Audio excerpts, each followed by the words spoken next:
इंद सद्वंदियाणम तिहुमण हित मधुर विसद वक्काणम अंतातीत गुणाणम नमो जिणाणम जित भवाणम। हम गाथा 5 का अध्ययन कर रहे थे। उसमें हमने यह 3 बातें सिद्ध करनी थी कि 5 अस्तिकायों का अस्तित्व किस प्रकार है, कायत्व किस प्रकार है और इनसे 5 अस्तिकायों से 3 लोक निष्पन्न है बना है। तो 5 अस्तिकायों का अस्तित्व किस प्रकार है यह तो कल बता दिया गया, पिछले वीडियो में बता दिया गया था कि वास्तव में अस्तिकाएँ जो हैं वो विविध गुणों और पर्यायों के साथ उनका अनन्यपना है, अभेद बना है। वस्तु के जो व्यतिरेक विशेष हैं, व्यतिरेक यानी भेद, एक का दूसरे रूप नहीं होना, यह वह नहीं है, वे पर्याय हैं। और अन्वयी विशेष यानी कि एक रूपता समानता, यह वही है। वे अन्वयी विशेष वे गुण हैं। इसलिए एक पर्याय से नष्ट को प्राप्त होने वाली, अन्य पर्याय से उत्पन्न होने वाली, उत्पाद होने वाली और अन्वयी गुण से, अन्वयी गुण यानी जो सदैव एक जैसा रहे, अन्वयी गुण ऐसा उससे ध्रुव्य रहने वाली एक ही वस्तु को वह उत्पाद ध्रुव्य लक्षण अस्तित्व घटित होता ही है। यानी एक ही वस्तु में एक ही समय में उत्पाद वह और ध्रुव्य लक्षण अस्तित्व घटित होता ही है। अस्तित्व का लक्षण ही उत्पाद व ध्रुव्य है और वह एक ही वस्तु में घटित होता है। यदि गुणों तथा पर्यायों के साथ वस्तु को सर्वथा अन्यत्व यानी भेदपना मान लिया जाए, तब तो अन्य कोई द्रव्य विनाश को प्राप्त होगा और अन्य कोई द्रव्य उत्पन्न होगा और कोई अन्य द्रव्य ध्रुव्य रहेगा। इस प्रकार सब विरोध को प्राप्त हो जाएगा, उथल पुथल हो जाएगी। इसलिए यह कहना कि 5 अस्तिकायों को अस्तित्व है, उनमें उत्पाद व ध्रुव्य है, यह कथन सत्य है, योग्य है और न्याययुक्त है।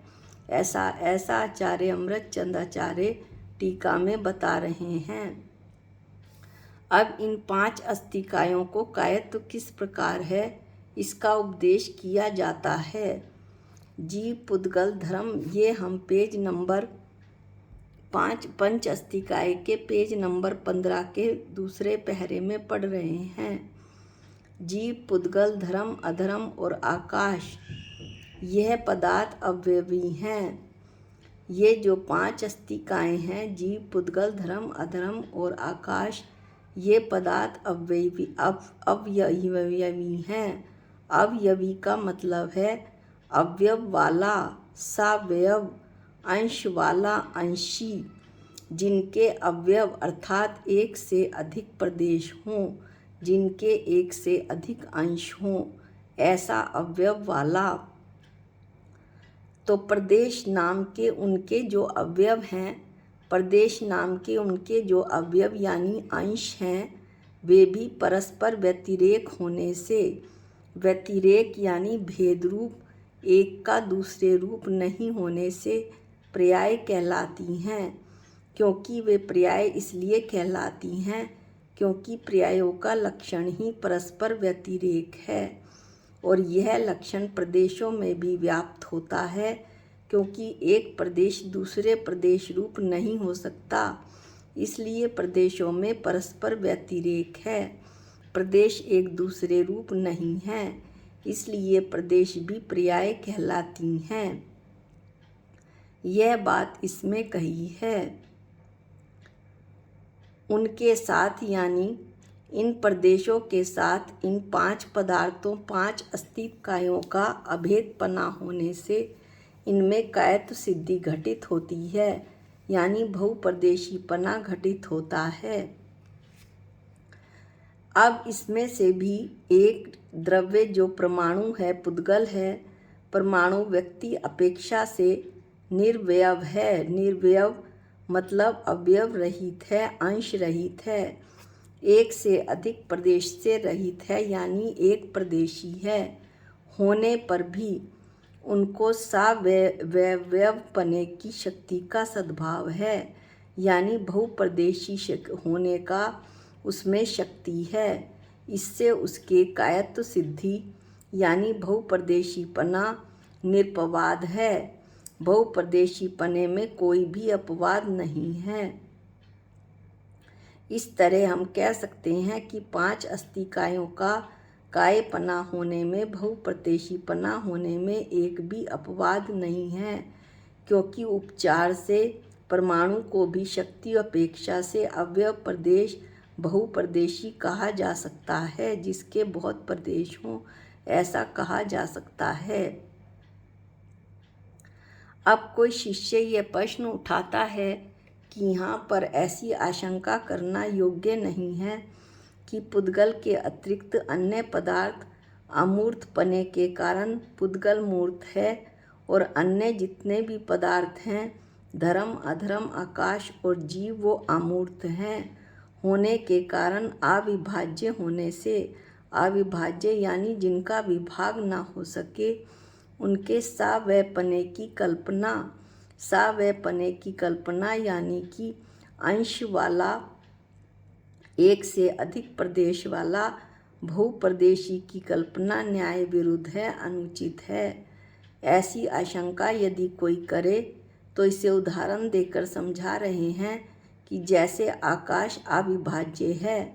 ऊपर यही तो बात कही है कि आकाश धर्म अधर्म और जीव ये सब अमूर्तिक हैं और अमूर्तिक होने से वो अविभाज्य हैं। तो आकाश यद्यपि अविभाज्य है होने पर भी उसमें यह घटाकाश है यानी जहाँ पर घड़ा रखा हुआ है वह स्थान, और यह आघटाकाश यानी पटाकाश है जहाँ पर कपड़ा रखा हुआ है ऐसा स्थान। ऐसी जो विभाग कल्पना है वो दृष्टिगोचर होती ही है। ये सामान्य रूप से हम देखते हैं कि हमारे कमरे में जहाँ पर मेज रखी हुई है उस मेज वाली जगह पर कुर्सी नहीं रखी जा सकती। जहाँ कुर्सी रखी हुई है वहाँ स्टूल नहीं रखा जा सकता। जहाँ पर एक चटाई बिछी हुई है वहीं पर चटाई के स्थान पर कुछ और नहीं बिछ सकता। चटाई उठेगी तभी तो कोई दूसरी चीज़ बिछेगी। इस तरह से विभाग कल्पना दृष्टिगोचर होती है। आकाश अविभाज्य है उसमें भी विभाग कल्पना दृष्टिगोचर होती है। यदि वहाँ पर विभाग की कल्पना ना की जाए तो क्या होगा? तो ये होगा कि जहाँ घटाकाश है, जहाँ पर घड़ा रखा हुआ है वहीं सर्वथा पटाकाश भी हो जाएगा। वहाँ हमेशा के लिए पटाकाश भी हो जाएगा यानी कि जो घटाकाश है जहाँ घड़ा रखा हुआ है वहीं यह माना जाएगा कि कपड़ा ही भी रखा हुआ है यानी घड़ा और कपड़ा एक ही प्रदेश में रखे हुए हैं। तो ये तो संभव नहीं है, यह तो किसी भी तरह से मान्य नहीं है। जहाँ मेज रखी हुई है वहाँ कुर्सी कैसे रखी जा सकती है? मेज के लिए अलग आकाश चाहिए और उसके लिए अलग, कुर्सी के लिए अलग स्पेस कह लीजिए, जिसे हम स्पेस कहते हैं कि हमारे कमरे में इतना क्षेत्र है, इतना स्पेस है।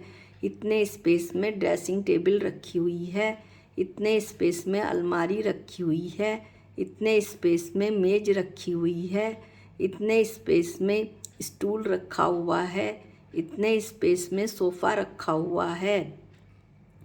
तो ये ऐसा, तो जहाँ पर सोफ़ा रखा हुआ है वहाँ पर पलंग नहीं रखा जा सकता। यह बात आचार्य समझा रहे हैं।